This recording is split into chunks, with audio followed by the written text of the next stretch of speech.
welcome everyone. Today it is my pleasure to present to you Theodore Anton. He will be talking to us about generalized tests of gravity in cosmology. Theodore, he just finished his PhD and he just gained his PhD from Mary University in London. As far as I know, he's going to be temporarily a student of Pedro Ferreira in Oxford. Is that right? Yeah. In January. January. I think soon after that, I'm sure he will be starting his postdoc. But anyway, I don't want to steal any more time from Theodore. So welcome, and please start as soon as you want. Great. Okay. Yeah. Thanks, Enrico. That's a very, very kind introduction. And thanks as well for inviting me to give this talk. I don't know how many people on this call were at the talk in Sheffield, but there will be a little bit of overlap. But I'll try and kind of talk about things in a slightly different way, and I guess we'll see. Cool. Okay. So this is based on work I did during my PhD at Queen Mary in London, in collaboration with these people you see on the screen, including my supervisor Tim Clifton. There's some work that's kind of still ongoing at the moment that I'll present some sort of kind of preliminary results that we've just been getting recently as well. So as you can see from the title, this is about generalized tests of gravity in cosmology. Of course, there's a caveat as to whether anything the one does in cosmology is ever truly general or truly model independent, but I'll kind of I'll discuss a little bit more about what I mean by this idea of a generalized test kind of as we go on. So in terms of kind of why is this idea of kind of testing gravity in a kind of generic or kind of model independent, theory independent way useful, rather than committing oneself to kind of testing very specifically the kind of phenomenological predictions of any one kind of theory of interest? And well, one of the main reasons for that is that there's a kind of vast slew of modified gravity theories that have been proposed for kind of various reasons over the last few decades. So whether that's to explain things we see in cosmology, like kind of dark energy or dark matter, whether it's with kind of a view towards kind of a UV completion, so it's kind of string theoretic or similar kind of high dimensional models, or various other kind of extensions. And you can see kind of the mapped just a kind of a small subset of this kind of enormous landscape mapped out here in this slide by Tessa Baker, who actually is at Portsmouth now, even though this says Queen Mary. So I apologize for that.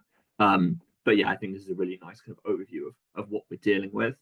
And so given this kind of vast range of different theories of gravity, what would be really nice is if we could kind of constrain whole regions of that at once. If we can kind of construct some kind of very simple prescriptive kind of null tests that say, if we observe a certain signal, that corresponds to evidence for a deviation from GR, and then we can start to classify what kinds of deviations might be permitted by such a measurement and what ones might be ruled out, rather than having to go theory by theory and make kind of a full calculation of all the different observables we're interested in for each theory.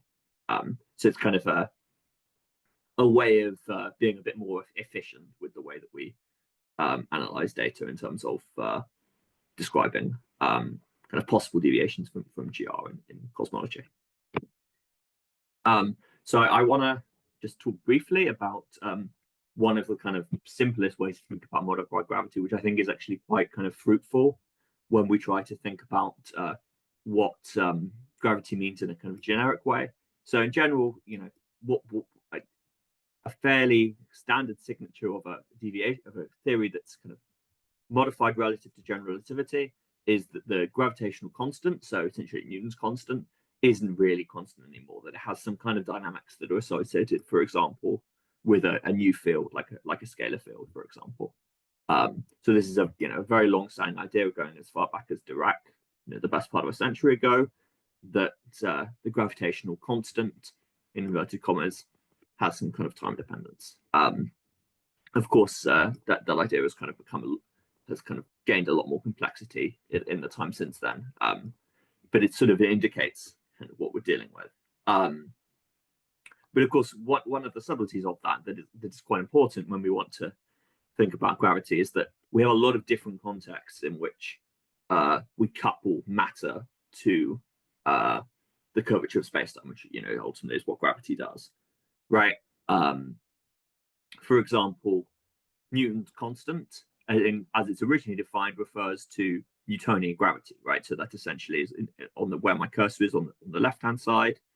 The Newtonian potential is sourced through the energy density of matter, and that's kind of non-relativistic matter, so quantum matter and baryonic matter, through the Poisson equation, and that's a perturbation to Minkowski spacetime, right? That's how this Newtonian potential U is defined. So here, G controls the coupling of ordinary matter, or dark matter, but kind of non-relativistic matter, to a perturbation in Minkowski spacetime. Whereas in cosmology, for example, we might deal with something on the right-hand side, where we think of G, Newton's constant, as describing how much expansion, so H, the Hubble parameter, as a function of time, is sourced by a given energy density. And this is this rho total. This is all the energy density in the universe. This is not just cold dark matter or baryonic matter. It also includes, photons, neutrinos, whatever kind of other more exotic species one might want to consider. So GR has this very special property that these two couplings in these two very disparate regimes kind of have the exact same value. Right, so it's got a universality in the theory, and that corresponds to the fact that there's no other new degrees of freedom. Right, but in general, in modified gravity, as we introduce new degrees of freedom, for example, new fields or high dimensions, or non-locality, or whatever it might be, these kind of coupling, these kind of coefficients, say of rho total in the Freeman equation or of rho matter in the Poisson equation, become different. And so we need to think about kind of, if we want to test gravity in a completely generic way, so using measurements on astrophysical scales, using measurements on cosmological scales, and trying to kind of get them to talk to each other within a single framework, we need to kind of be aware of this issue. And one of the best ways in terms of trying to understand this problem. So one of the best ways to kind of think about gravity in a theory-independent way takes place on that kind of astrophysical regime where the Poisson equation holds. So this is the regime of weak gravitational fields, by which I mean that the spacetime metric, is equal to the Minkowski metric locally, where we can ignore the kind of the cosmological expansion, plus some small perturbations H that are, much smaller than one.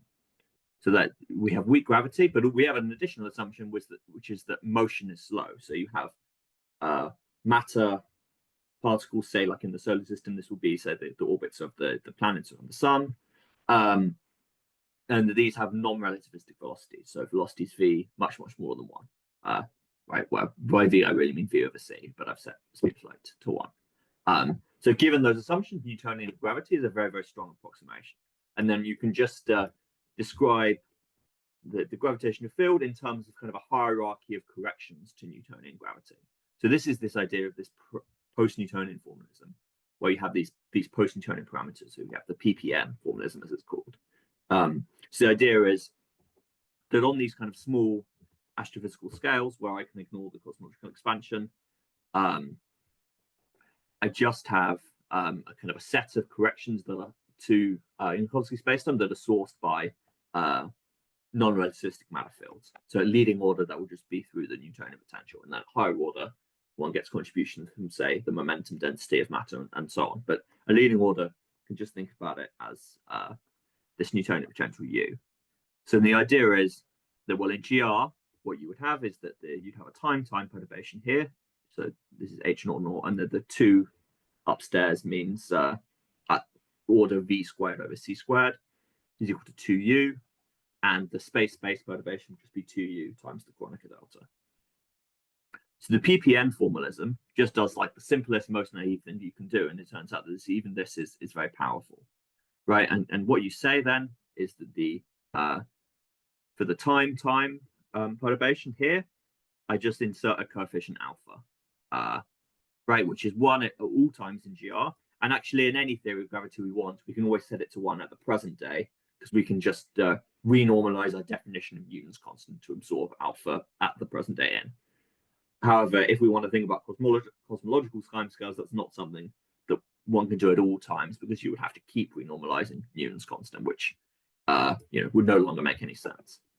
So this is the first post-Newtonian parameter, alpha, and the other one that I'll introduce in this talk. There are in general about 11 parameters, but I'm only going to deal with 2 for this talk. Turns out is enough for a lot of the things we see in cosmology. The other one is this coefficient gamma. So this multiplies u in the space-space perturbation, right? So this really controls the amount of kind of curvature of space that is produced by matter. And in particular, right, this means that, say, for the kind of the very first kind of test of general relativity was for the bending of light around the sun, measured by Eddington in 1919. And for that, one finds that the bending angle of light around the sun from a distant object is proportional to 1 plus gamma. And therefore, you can measure gamma to high precision. And actually, these days, there are more precise measurements from things like the Shapiro time delay. And that most precise measurement gives you a constraint that gamma at the present day is equal to 1, which is GR value up to 1 part in 10 to the 5. It's a very, very strong constraint. And that's why this is a really powerful idea, because we'd like to use the strength of these kinds of constraints to learn something about cosmology. If we can combine these cosmological and astrophysical data sets together, we can get these generic constraints, right? I've not had to put any assumptions about theory in to get this constraint on gamma. It's a purely observational kind of generic result. One of the other kind of important types of astrophysical experiment that I'll mention before I go on to kind of the cosmology is that we can measure the time dependence in this alpha parameter, right, which is kind of thought of as like the non-constancy of Newton's constant. And in particular, this one I've highlighted in blue is very important, and this is the strongest solar system constraint on the constancy of Newton's constant. So 0 would mean that it's set in time. So that the slightest constraints from the orbit of Mars, from something called the ephemeris. So again, this is a result, if we have a consistent framework that we can use to inform our cosmological tests of gravity. So this is something that we're going to do. So we have this very, very simple kind of minimal post-Newtonian formalism for astrophysical scales. Cosmology is harder, which is, of course, an controversial statement. And the reason for that, well, there are a number of ones, but we have time dependence, right? In general, say we introduce modified gravity, if we have new fields, they can have some kind of time dynamics that affects, these PPM parameters I talked about would be time dependent. We have a whole range of different length scales. We've got to go all the way up to the very largest scales in the universe. And then we've got we've got mathematical issues to do with asymptotic flatness and gauge I won't go into.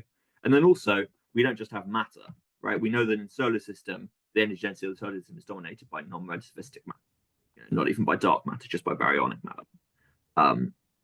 In cosmology, we have dark matter, we also have dark energy, we have radiation, and these are all things we need to consider if we want to model our full set of observables.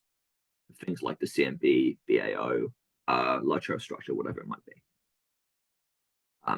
So the idea of that I'm going to kind of this talk is really centered around is about taking this PPN formalism and turning it into a cosmological and kind of machine. And the way that one does that is we know that the universe is not post-Newtonian, right? It's very, very large. Has scales that are much larger than ones where you can assume velocities are non-relativistic, right? The Hubble flow becomes, the speed of light or larger, right? But if we kind of divide it up into lots of individual regions, we know that each one of those individually has this kind of hierarchy of post-Newtonian corrections respected. Then if one can kind of sensibly stitch them together, and there's a procedure for doing that with the Israel junction conditions, you can put them all together and reconstruct a cosmological model. Right, and within each of those, you know that the equations of motion for the kind of the perturbations in space-time are given by our post-Newtonian parameters times Newtonian potentials and things like that. So when you do that procedure, what happens is you actually get Friedmann equations out for free. You don't have to insert them from the top. And you find, for example, if I focus on the first Theory equation, so the h² equation, that these post-Newtonian parameters enter explicitly. So this gamma multiplies the energy density of matter. So we have a cosmological model that is described by these same parameters, these post-Newtonian parameters we measure in the solar system. In fact, it also gives us cosmological perturbations, right? And again, I don't want to fuss over the maths, especially not in a short talk. But just to focus very quickly on one of the equations, what you see is you have some metric perturbations. So, for example, on small scales, you have like a Poisson type structure, a nabla squared psi. On large scales, you have some other terms that involve time derivatives. And the idea is these are sourced by density perturbations. And this mu function, right, is not completely arbitrary, right? It has very, very strict limits that are given by the post-Newtonian parameters. So on small scale, so L going to 0 or K going to infinity, however you'd like to think about it, this is precisely this post-Newtonian parameter gamma. And then on large scales, it also involves things like time dependence, because those are the scales where the time derivatives of couplings become very important. Right? But you have a single kind of framework within which you can entirely model your kind of cosmological perturbation theory and your Friedmann equations without having to introduce a theory of gravity at the top. You just had to define the post-Newtonian parameters, which you can do for the vast majority of gravity theories. So you do that, that on small scales. So this is K. So on the x-axis here, I'm showing K over the horizon scale. So 0 here means that the horizon at redshift 0, and then far to the right means small scales, and far to the left means super horizon scales. So on the smaller scales, the far right hand side of the plot, we can see from this red curve, for example, which is this mu introduced, that the post-Newtonian formalism perfectly describes the dynamics. So this is kind of what this curve is looking at how accurately the PPN kind of cosmology equations that I introduced reproduce the kind of dynamics of a full-scale tensor theory in this example.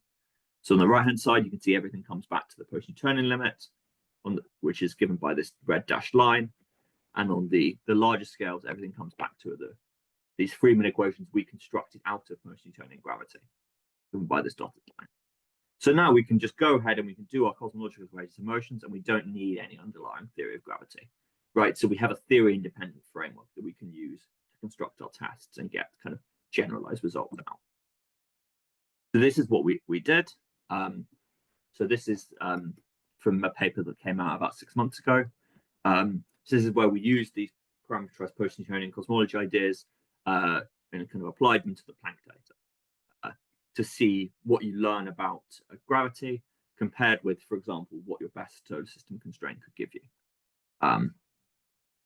So I've shown a plot here. You don't need to worry about too much of it. Just focus on this left-hand column where my cursor is. So the point is I have a time averaged post-Newtonian parameters. So the idea is if I take the PPM parameters, which generally are going to depend on time or the scale factor, however I want, in some dynamical way I don't know about. And in general, we want to marginalize over the possible time dependencies. So that's something you can do. And then you just look at, say, what's the average, or the log A weighted average, as it turns out, is the best measure of that parameter. And of course, if you're going to be consistent with GR, this needs to be 1, right? And any deviation, so any kind of detection of an average PPM parameter that's deviant from 1 would be necessarily an indication of a modified gravity theory. You wouldn't know which modified gravity theory it would be, but you could start to then look at individual theories and see which ones might be consistent with that number. So in here we've got these time averages of gamma in red and alpha in blue. Now you can see, okay, they're a little bit below the GR value of 1, but they're consistent with GR at 95% complementary to sigma. So there's room for modified gravity, but there's at the moment GR is doing fine. So what you find out is the CMB data alone gives you a constraint on, say, how fast this alpha parameter is varying in time, but with the very best solar system constraint. All right, so that's the one that came from the orbit of Mars. All right, so it's about a factor of 2 worse. But we also get a constraint, for example, on the time derivative gamma, and that's something you could never possibly get from a solar system measurement. So you're getting information that is sort of giving you a complementary understanding together with what you would learn from astrophysics. So I'll just stop there and I'll leave my kind of a summary on the screen. And thanks again. And I'll take some questions now. All right, cheers.